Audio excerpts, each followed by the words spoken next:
You did it. You're the first, the one who made it out.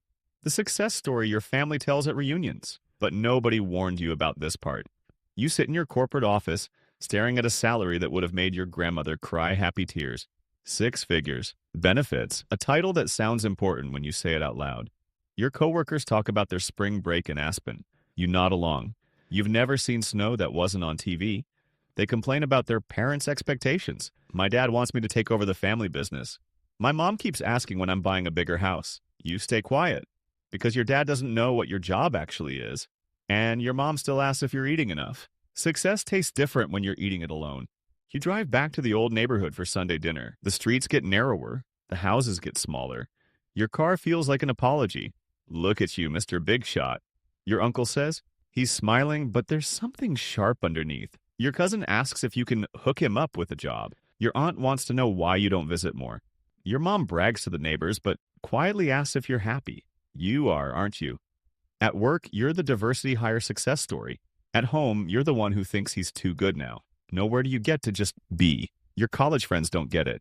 Just tell your family you're busy, they say. Like it's that simple. Like you didn't fight for every dollar that bought you this life. They inherited their network. You built yours from scratch. They had mentors. You had Google and guesswork. When they mess up, it's a learning experience. When you mess up, you're representing everyone who looks like you. The weight is invisible but heavy. You buy your parents things they never asked for. A new TV, groceries. You fix their car. Not because they need you to, because you need to prove you haven't forgotten where you came from. But every gift feels like evidence. Evidence that you've changed. Evidence that money changes everything, even when you swore it wouldn't. Your high school friends stopped calling, not because they're jealous, because conversations got weird. You started editing yourself, hiding the business trips, downplaying the raises, pretending your problems aren't different now. Dating is complicated. Both make you feel like a performance. You want someone who gets both versions of you. The one who orders wine without looking at the price, and the one who still keeps the lights off to save on the electric bill. Late at night, you scroll through LinkedIn. All these success stories that look like yours. First in my family to graduate college. The comments are full of congratulations, but nobody talks about the loneliness. Nobody mentions how success can feel like betrayal, how moving up sometimes means moving away. You're proud, you're grateful. You're also exhausted from carrying two identities that never quite fit together. Your therapist, yes, you have a therapist now, another first, calls it survivor's guilt. Says it's normal for people who've experienced upward mobility. You hate those clinical terms. They make your life sound like a case study. You didn't just get a better job. You entered a different world with different rules, different expectations, different ways of being. And nobody prepared you for how isolating it would be. Success isn't supposed to feel this lonely, but it does, because you're not just living your dream.